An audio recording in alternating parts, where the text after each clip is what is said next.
Oi, tudo bom? Sejam bem-vindos a mais um evento aqui no meu canal do Condor Insider.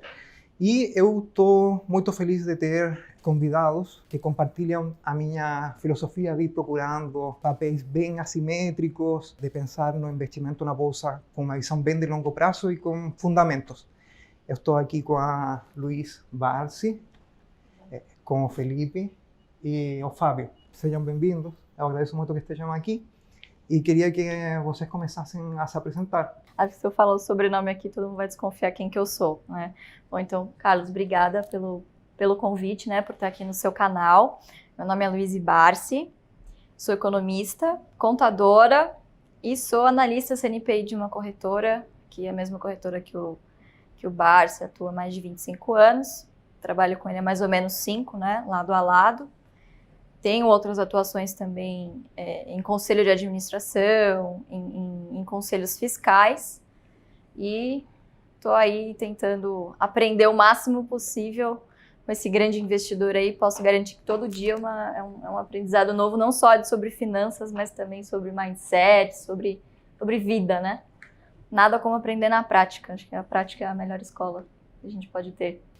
Eu queria destacar isso, que a Luiz, a gente já se conheceu há alguns anos. 2016. Ela só engana que ela é muito nova, ela tem 24 anos. Só engana porque quando você fala como investidora, ela facilmente teria quanto? 35. 35, vai.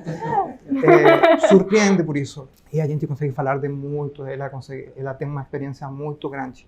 Especialmente por ter atuado em vários conselhos de administração e conselhos fiscais, em companhias que têm algumas situações bem especiais. Então, tem sido um bom aprendizado.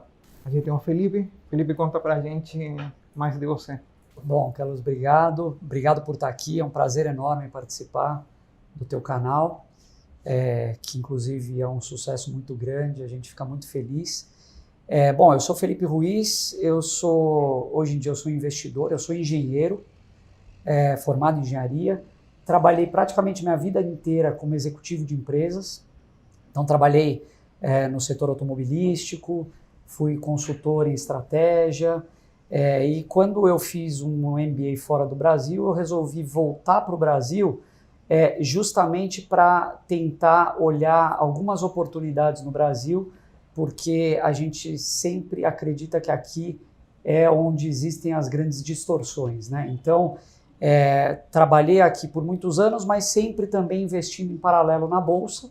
Comecei na Bolsa no início dos anos 2000, muito por influência do meu pai, que começou na década de 70 na Bolsa. E no ano passado eu tomei a decisão de abandonar o mundo corporativo e me dedicar exclusivamente 100% aos investimentos. Então é isso que eu faço hoje em dia. E podemos falar um pouquinho depois do projeto também, que é algo interessante. Legal. Fábio, conta mais de você. Bom, Carlos, primeiramente eu quero agradecer bastante hein, o convite, foi fantástico, maravilhoso debater um pouquinho mais aqui a respeito das experiências que a gente teve, né? Tentando desmistificar um pouquinho do mercado de capitais, que é um negócio maravilhoso, né? Eu sou empreendedor, né? Minha formação é rádio e TV, não tem muito a ver com o que eu faço hoje, mas eu sempre gostei muito de empreender minha vida inteira. Então eu basicamente fundei uma empresa em 2003, que foi curiosamente quando eu comecei a gostar muito do mercado de ações, né? Só que eu nunca consegui dormir direito, eu sempre comprava e vendia ações, eu não sabia muito bem o que eu estava fazendo. Até que eu tive a felicidade de, através do meu irmão, de um amigo dele, conhecer o seu Luiz Barsi. E depois do que eu tive uma reunião com ele, eu consegui marcar uma reunião com ele.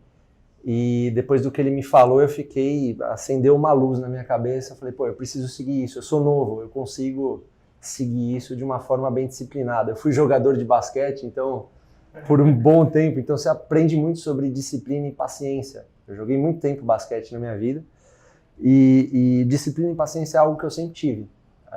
Eu acredito que seja uma das minhas principais características no mercado de valores. Eu acho que é o fundamento do mercado de valores, na minha visão, acima de contas, é disciplina e paciência.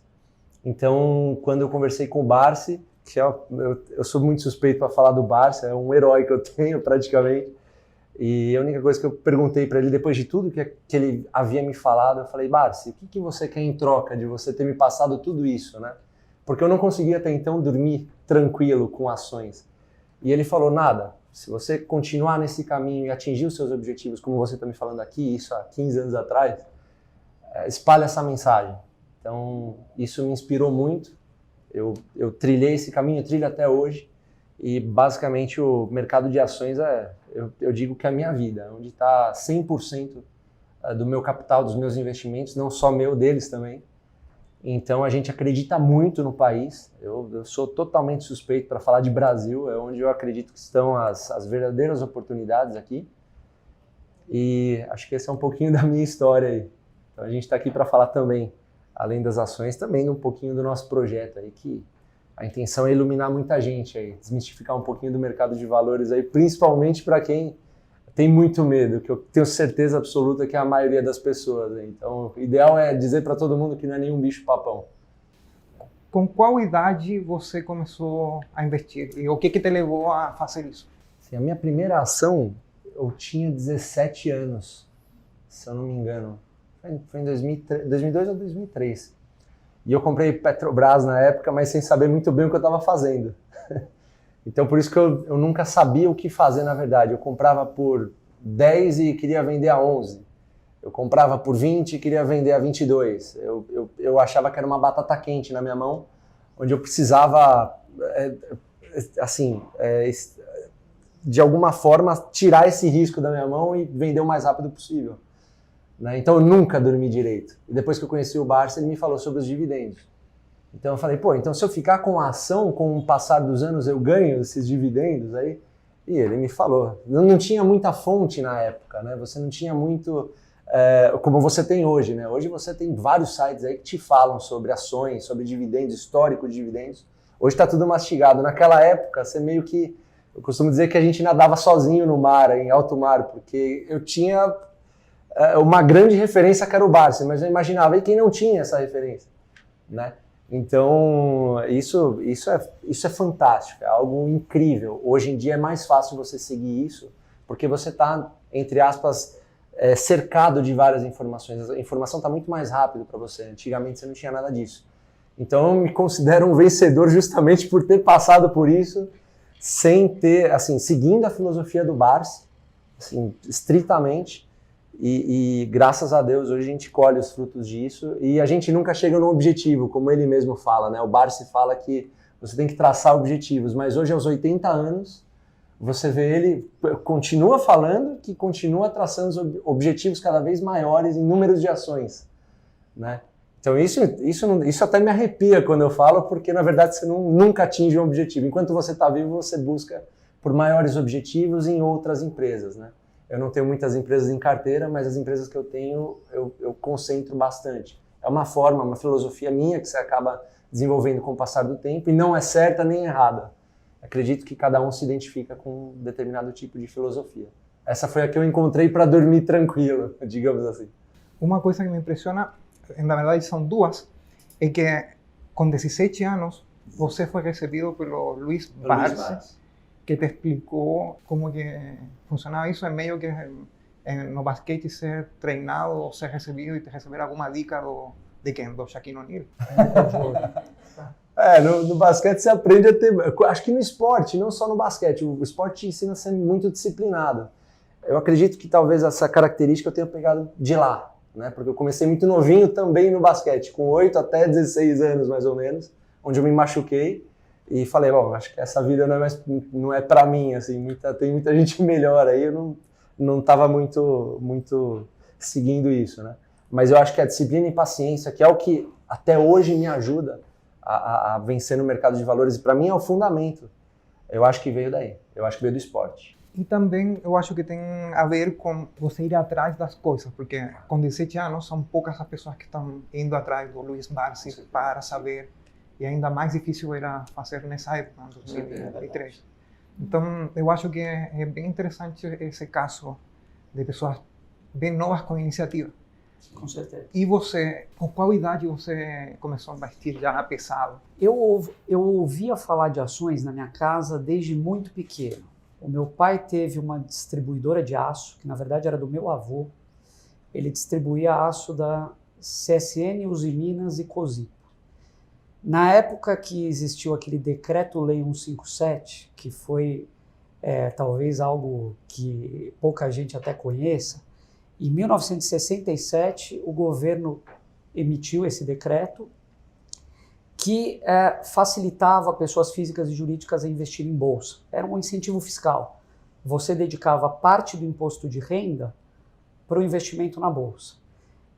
A empresa do meu pai, essa distribuidora, começou a fazer isso naquela época, com parte da tesouraria, né, o caixa da empresa, e foi fazendo ao longo dos anos. E meu pai, na pessoa física, também sempre investindo, sempre foi algo que ele gostou e tal.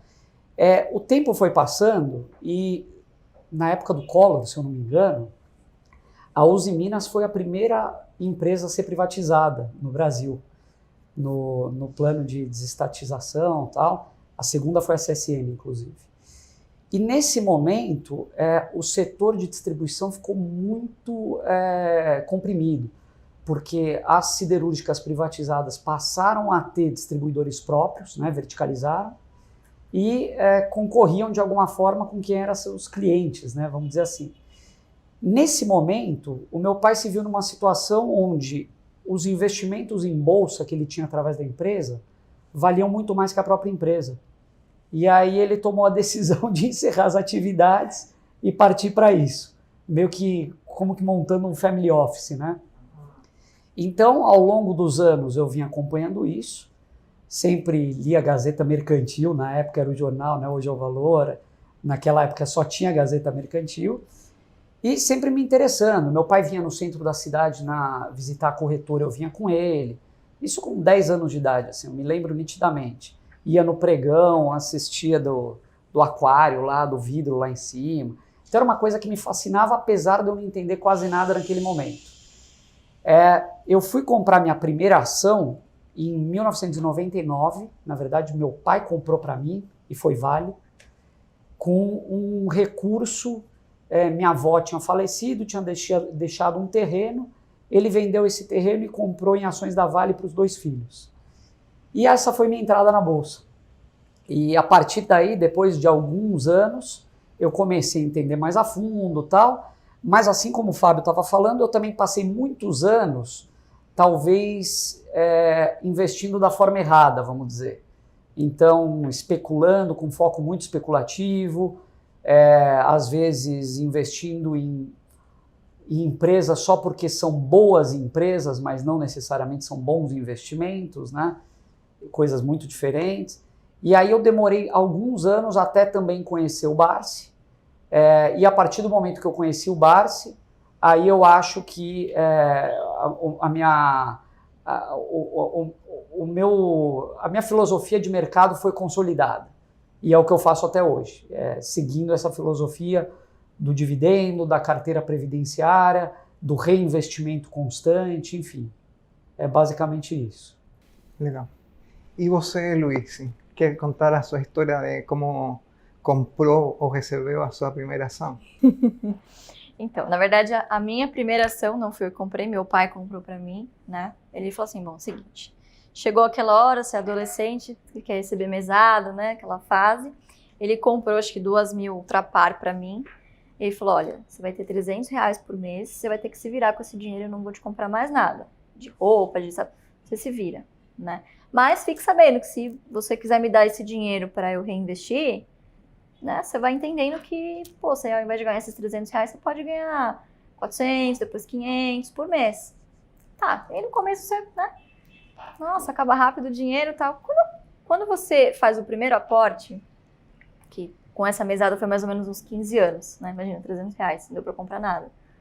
Mas eu entendi que eu estava abrindo mão desse dinheiro no presente para ter uma coisa maior no futuro, né? E você construir isso desde cedo é muito difícil, né? E não foi uma coisa imposta, foi uma coisa que eu fui aprendendo conforme meus pais foram me ensinando. Minha mãe também trabalhava em bolsa, trabalhou muito tempo em custódia de corretora. Então, eu sempre tive contato com o mercado e nunca tive medo de investir em bolsa. Né? Justamente por esse contato, eu entendia que eram empresas. Não era simplesmente uma coisinha que ficava piscando na tela. Né? Ai, caiu, vou comprar, subiu, eu vou vender. Então, meu contato começou aí. E tenho até hoje essas ações, né? E em 2015, que foi realmente quando eu comecei a aportar mais forte, né? Eu já tinha deixado de ser estagiária, já ganhava um pouquinho melhor, conseguia poupar mais, que isso também é importante, né? E pegava esse dinheiro e investia praticamente tudo em ações. E aí fui evoluindo na parte profissional e sempre que eu posso, eu coloco boa parte da minha renda, eu coloco em ações. E hoje posso dizer que eu estou quase 100% em bolsa, nos meus ativos, assim. Na sua família, você é a única filha, a única dos filhos que está seguindo os passos do Barsi? Os filhos, sim. O que te levou a isso? A ser economista, depois contadora? Eu via na figura do meu pai, eu não sabia que ele era o Barsi no mercado, eu não tinha ideia, né? Eu sabia que meu pai era um grande homem pela história dele, né? Ele sempre conta as coisas muito tristes que aconteceram na vida dele. Ele era engraxate, depois ele foi aprendiz de alfaiate, então ele sempre teve que ralar muito na vida, né? E quando ele começou na bolsa, ele começou como operador. E ele começou a ver na prática que aquilo não dava certo e tal. E foi estudar. Ele já tinha feito contabilidade, depois foi fazer economia. Ele sempre me falava, olha, esses são cursos que vão te dar uma boa base, não só sobre números, mas sobre você entender as coisas em geral, né? E eu sempre fui a fã número 1 dele. Então eu falei, não, então tá bom, então eu vou fazer economia, vou fazer contabilidade, então essa parte sempre foi por muita influência dele, né? Eu nunca me imaginei fazendo outra coisa a não ser bolsa. Eu frequento a corretora desde a barriga, né, eu gosto de falar. E eu sempre me encantei, né, com esse movimento, a tela piscando. Então eu gosto de pensar que tem uma pontinha de DNA aí também, por que não, né? Nascer também com essa pontinha de vontade de bolsa e tal. É uma profissão muito estimulante, né? Porque as coisas mudam diariamente, praticamente, né? E você tem que saber distinguir o que é ruído e o que é fundamental, para onde eu vou, né? Então, o mindset é muito importante. O modo como você reage ao mercado é muito mais importante do que a análise em si. Porque olhar balanço, qualquer um pode olhar e chegar à conclusão de que essa empresa é um bom investimento. Mas e colocar o seu dinheiro e fazer? Aí são os 500. Acreditar no case e ver a ação caindo, eu vou lá e vou comprar mais, porque eu acredito Estou olhando no longo prazo, eu sei que vai dar certo, independente do ruído que esteja acontecendo. Então, acho que isso é muito de você colocar em prática, e isso veio muito do meu pai, totalmente. Qual que você acha ou quais que você acha que são os diferenciais do método Barsi? Do método Barsi, tá?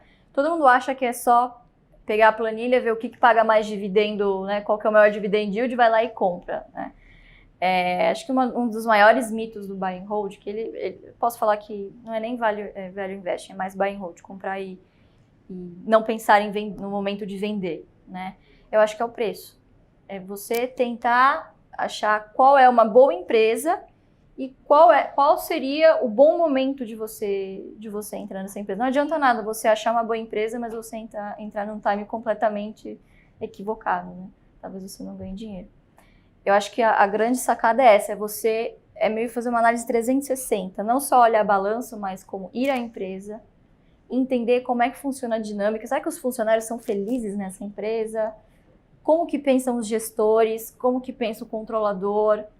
Né? Então, é você quebrar alguns mitos e não ir pelo que as pessoas estão falando. É você ir à empresa, ver o ativo. É uma coisa você ver o balanço, né? Que é uma coisa mais estática. E você ir lá e ver como funciona na vida real. Então, é você juntar o dia a dia com os números. Né? Porque o balanço não pega o que é o principal. O que faz uma empresa? São as pessoas que trabalham nela. Se você tem uma grande empresa, mas são pessoas, sabe assim, não gostam de trabalhar, vão meio que obrigadas, é um ambiente ruim de se trabalhar, muito competitivo, ou isso, aquilo. Você entendeu? Isso acaba refletindo em algum momento nos números também. Né? E pode ser que você demore para pegar isso na contabilidade. Então, você indo ver isso pessoalmente é completamente diferente. Então, acho que a síntese é você ter uma visão 360 do negócio. Não só confiar no valuation que você faz, que eu acho que é importante, tá? Não acho que você deva desprezar completamente, mas confiar apenas no valuation, você pode estar dando um tiro no pé.